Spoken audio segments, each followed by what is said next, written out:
Moi, j'aimerais ça aussi revenir parce que là, les gens d'en face vont nous dire « Oui, le Parti québécois, vous êtes pour les déficits, vous l'avez dit à la campagne électorale. » Oui, oui, on était pour les déficits, des déficits conjoncturels, hein? C'est important de le dire pour des bonnes raisons, pour investir dans la formation de la main-d'œuvre.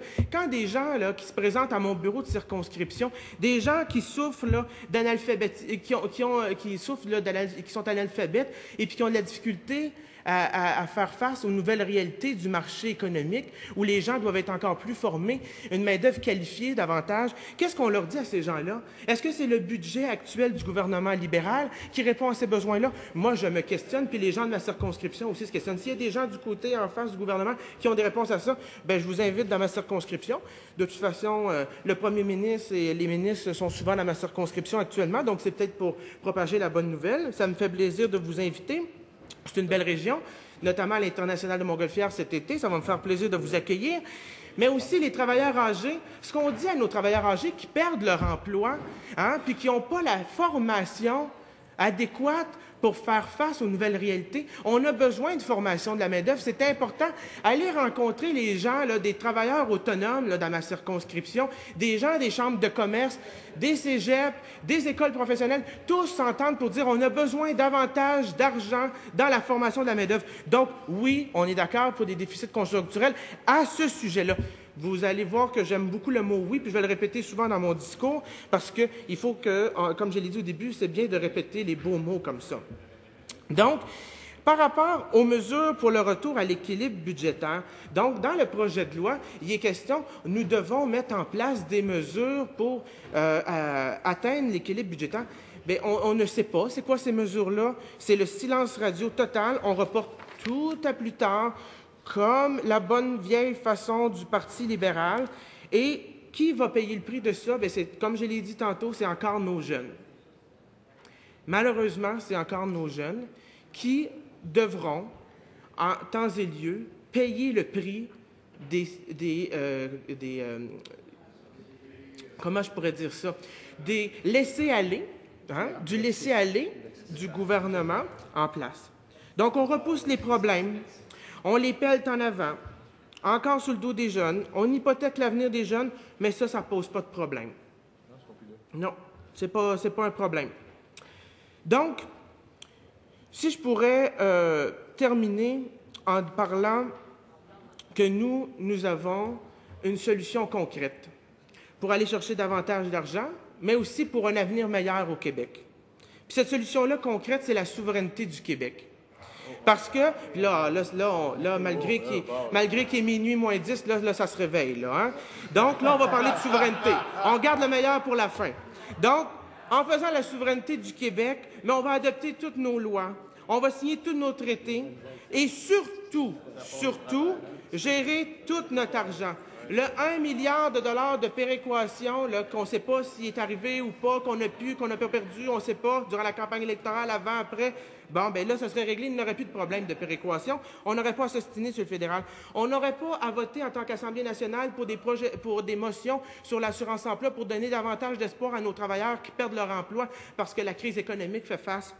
On n'aurait pas besoin de voter des motions à l'Assemblée nationale pour soutenir nos aînés avec le supplément de revenu garanti, puis leur donner justice, puis la dignité qu'ils ont droit au Québec. Nos aînés ont droit à la dignité, puis le supplément de revenu garanti, c'est une bonne mesure, mais le fédéral leur cache. Donc, si on était souverain au Québec, on n'aurait pas besoin de tout négocier ça avec le fédéral. La solution serait là, on aurait tout notre argent, tous nos pouvoirs, on pourrait signer partout sur la place internationale, et on serait enfin un pays.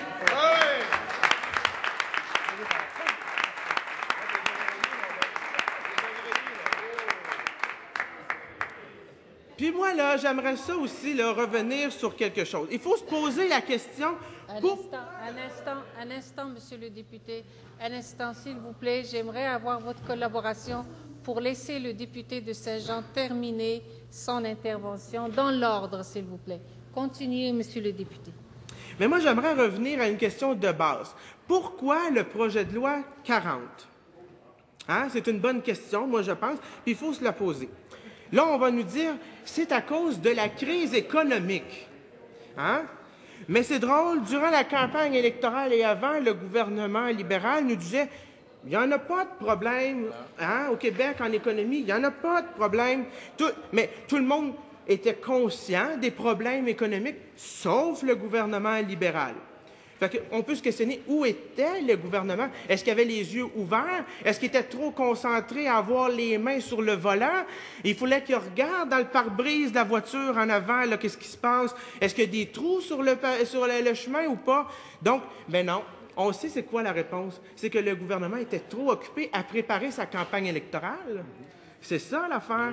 Hein? Est-ce que les Québécois avaient besoin d'une campagne électorale en décembre 2008? Non, ils n'avaient pas besoin d'une campagne électorale. Ils avaient besoin de solutions concrètes pour régler les problèmes économiques du Québec. Puis c'est pas avec le projet de loi 40 qu'on va régler ces problèmes-là au Québec. Il faut avoir des solutions concrètes pour notre monde. Puis moi, je trouve que c'est important. Les gens de Saint-Jean qui m'ont élu à la dernière élection ont dit on va envoyer Dave Turcotte, le député de Saint-Jean, à l'Assemblée nationale pour nous représenter, pour mettre un peu de dignité à l'Assemblée nationale pour notre monde. Bon, on vous réveille, c'est bon ça, il reste quelques minutes là, hein, c'est pas...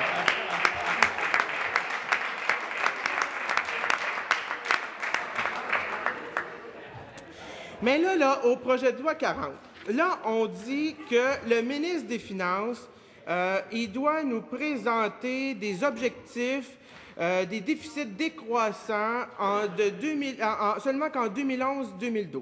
Mais d'ici là, il n'y a aucune balise sur l'ampleur et la durée du déficit ou des déficits.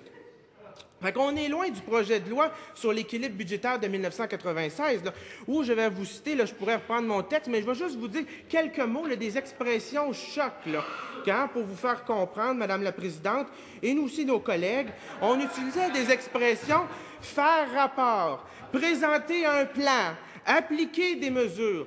Ah, bien ça, c'est des choses concrètes que tout le monde comprend. Est-ce que c'est présent des expressions concrètes comme ça dans le projet de loi 40? Je ne suis pas certain. Je ne pense pas. Les Québécois non plus. Les Québécoises non plus. Donc, moi, là, j'aimerais aussi poser une question. Je parle beaucoup des jeunes. Hein? Les jeunes, là, au Québec, là, on est en train de tout leur pelleter ça sur leur dos. Moi, j'aimerais ça savoir, elle est où la commission jeunesse du Parti libéral? Hein? Elle est où la commission jeunesse du Parti libéral quand il est question, justement, du projet de loi 40? Hein?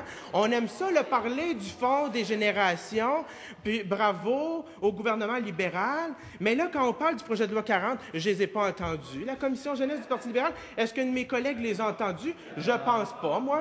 Hein? Ben, nous, on les a entendus, les jeunes du Parti québécois, puis les jeunes du Parti québécois, tout comme nous, puis comme les Québécois, sont contre le projet de loi 40. Et c'est pour ça qu'on intervient ici, en cette Chambre, ce soir, pour justement répéter, pour que le gouvernement libéral comprenne ce que les gens du Québec veulent. Hein? Donc...